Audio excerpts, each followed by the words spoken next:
Good afternoon, and today we have an example of a logistic regression model that is different than anything in the textbook, and it pertains to survivors on the Titanic. So as you recall, the logistic regression model is designed to predict a binary outcome, a yes or no, a 0 or a 1. Alive or dead is one of the more common scenarios in public health and medicine. And so I happen to have a data set of all of the passengers and crew on the Titanic.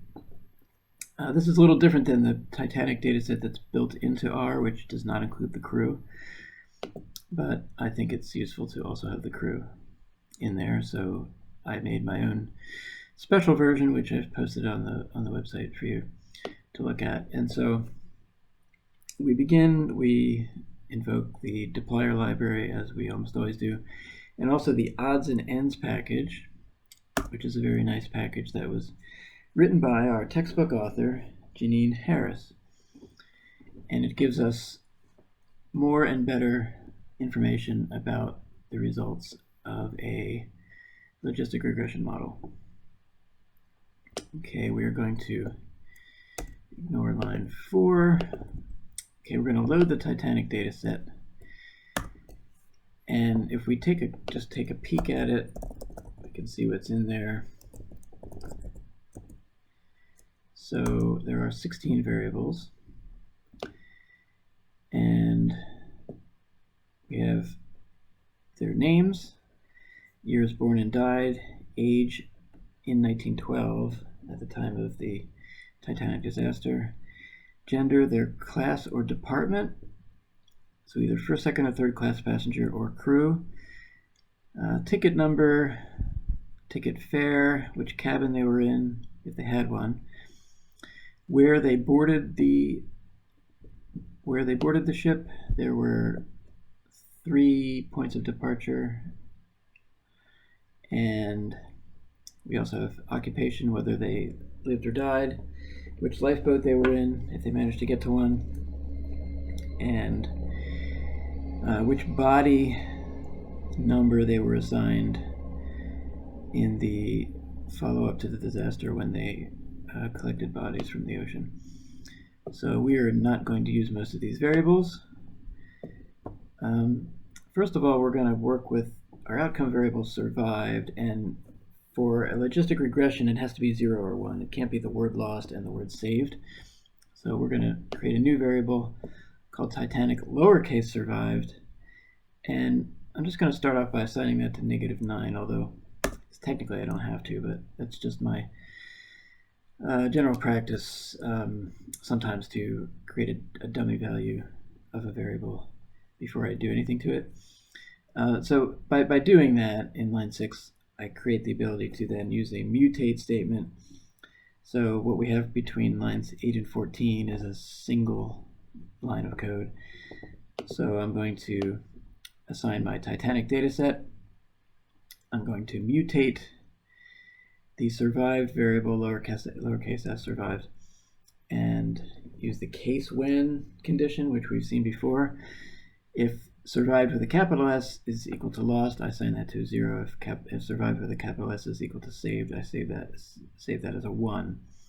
Okay, so now we convert survived into a binary variable. Okay, so I'll run that, and we can take a look at it.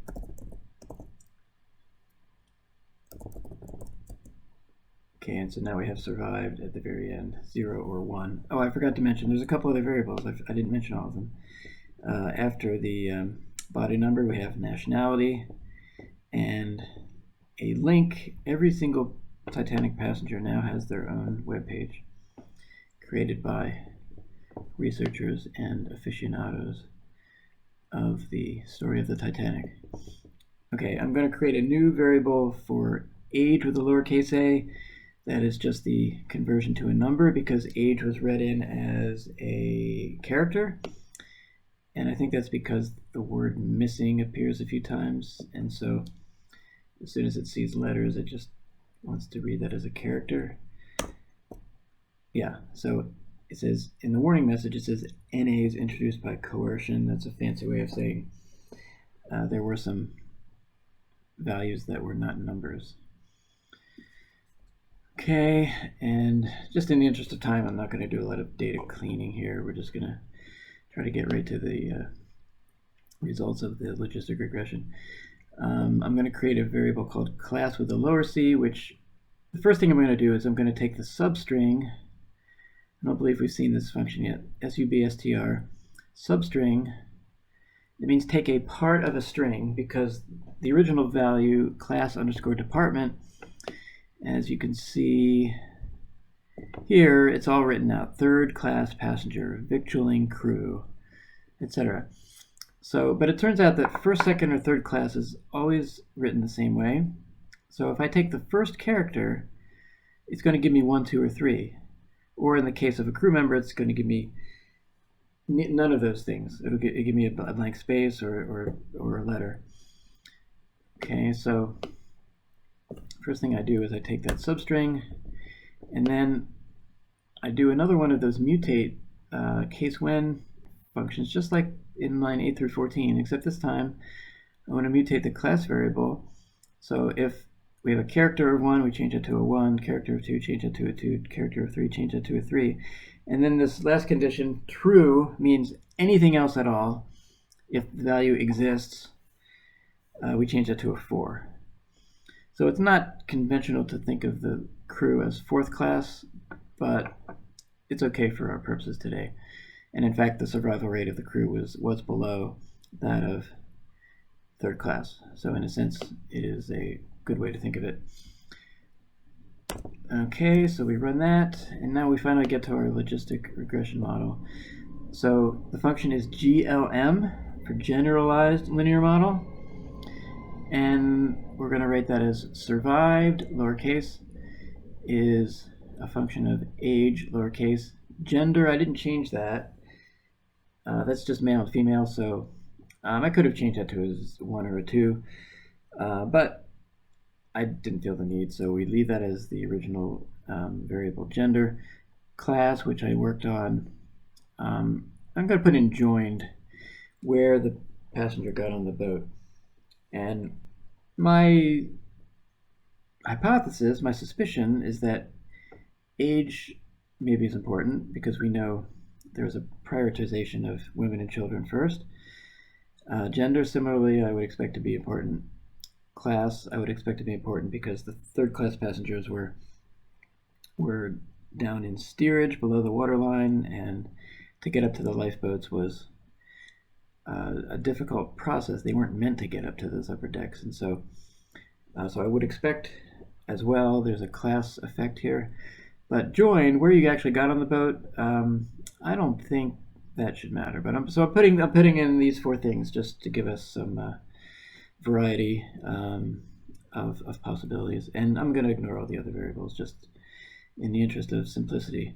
Okay, so that is our model, and then we specify the data is equal to Titanic, and we have to put in this other term that the family, meaning the family of model type, is a binomial logit model, which is another way of saying a logistic regression with a binary outcome. Okay, and we see an example that is very similar to this, for example, at the top of page 641 in the text. Okay, and now I'm going to run the, so first I'm going to run this model, generate those results, and then use odds and ends on the survived. So my output from the model I'm calling survived. And so I run odds and ends on survived.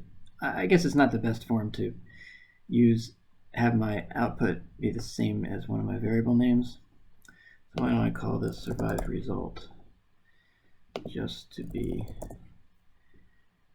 have better programming form. Okay, so I'm going to run this.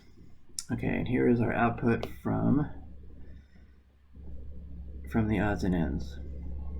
Okay, so we get a chi-squared statistic, which is a large number, and we know large numbers mean significant results. And in fact, the p-value 0.00, it's not giving me any digits beyond that, but so we see that there's a significant result here. This model is providing some explanatory power of some sort.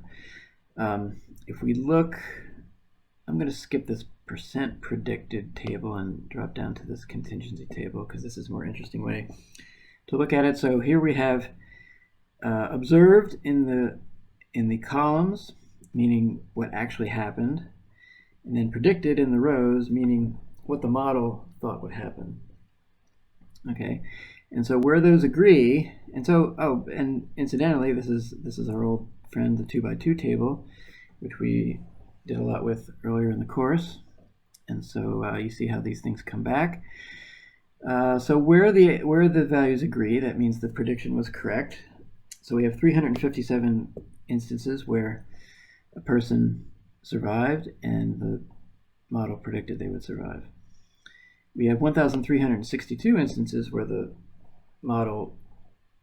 person died and the model predicted they would die.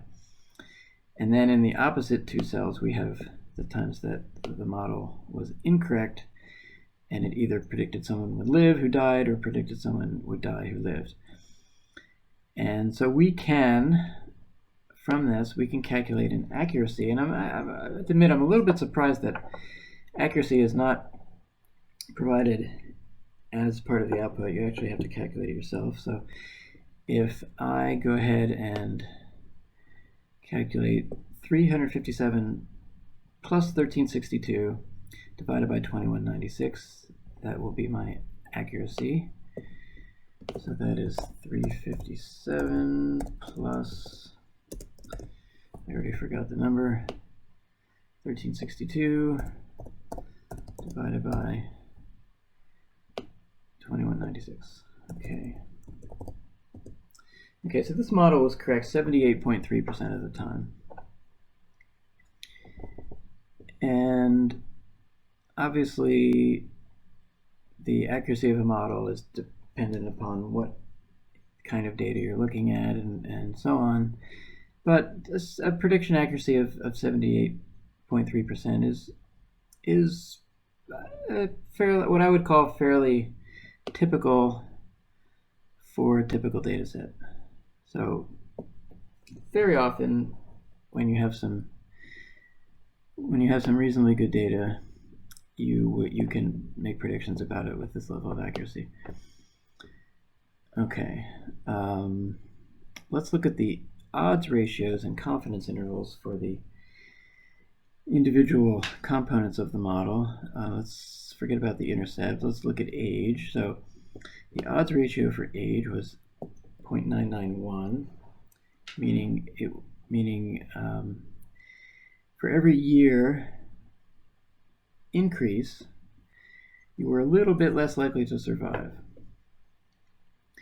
And the confidence intervals go from 0.982 to 1.0002. So actually, this is just barely outside the level of significance, meaning the value of 1, which means there's no effect, falls within the confidence intervals. And so we would actually say that age is not a significant effect, although it's very close. But the effect is relatively small. Okay, so while women and children were supposed to go first, there were enough children in steerage in third class that it didn't really in the end make as much of a difference as one might think. On the other hand, if you have a gender of male, here we have a huge effect. Okay, so your odds ratio is 0.1. So you're approximately 10 times more likely to die if you were a man than a woman. On the Titanic, the confidence intervals are well below 1. So this is a very significant effect. Class.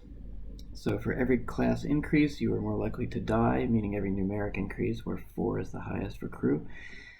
And that's a significant effect. And where you joined, If you joined in Cherbourg, which is in France, the confidence intervals span 1, so there was nothing interesting there. And if you joined in Queenstown, you actually were more likely to die, but pretty wide confidence intervals because not that many people boarded there relative to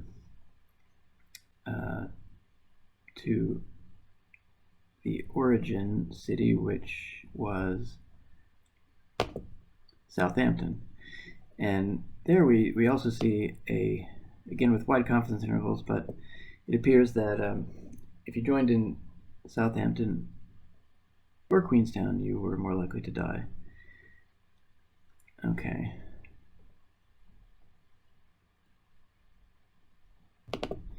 And I should mention that each of these output is relative to, with the exception of age.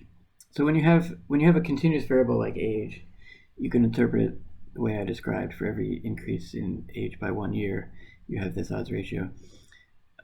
For each of the others, you have, and class work that way too, because I converted that to a number 1, 2, 3, 4.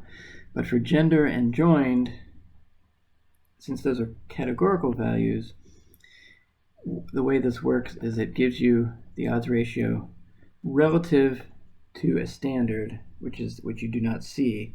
So if you assume that standard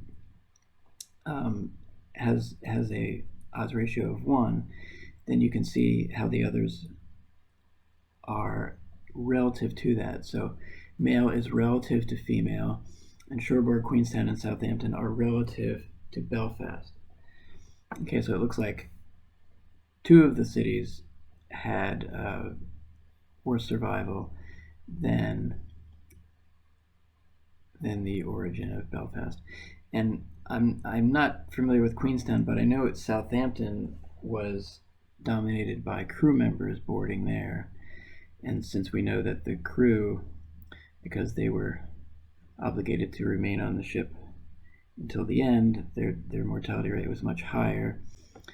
That could explain why we see this result for Southampton. I'm not completely sure. I'd have to study this some more to know. But in any case, we also get the model sensitivity and specificity. And we know that the higher this value, the better. And 0.5 means you are close to a coin flip in terms of your predictive power. And so we see, so this model is not very sensitive, but that's pretty good specificity. And so in this case, what that means is if someone lived, which was the minority of people, only about a third lived, if someone lived, then this model is not very good about predicting that. If someone died, it's pretty good about predicting it. So,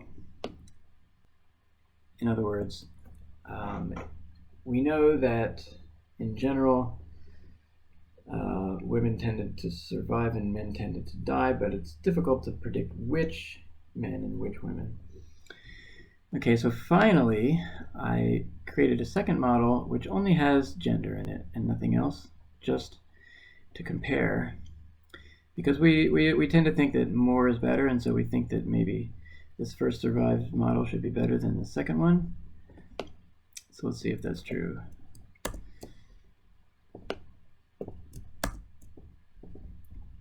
Okay, so the accuracy here, and we see that once again, gender is highly, highly significant. But we've left out all that other information. And so our accuracy is 359 plus 1366 divided by 22.8, I'm sorry, 2208. And we have a different number than we did before. We had 2196 before because since we're using fewer variables, we are able to include a few items that had missing values. So there's a few with missing age, there's a few with missing class, I believe. But we won't worry about that for now. We're just going to calculate 359 plus 1366 divided by 2208, and that is 78.1%. And so our accuracy with age, gender, class, and joined was 78.3, and our accuracy with just gender by itself was 78.1. And so that's the interesting thing about the Titanic data set, is that if you just assume that women died and men lived, or excuse me, the other way around, if women lived and men died, if you just assume that, you are about 78% accurate, just on that one variable. And then pretty much everything you do above and beyond that only improves the accuracy by a tiny little bit. So really, your take-home message with respect to the Titanic is that while these different things mattered, it mainly was driven by whether you're a man or a woman was the main influence as to whether you survived. Okay, and thank you for watching. And I know this one ran a lot longer than most, but the topic was a little more complex. Thank you for watching.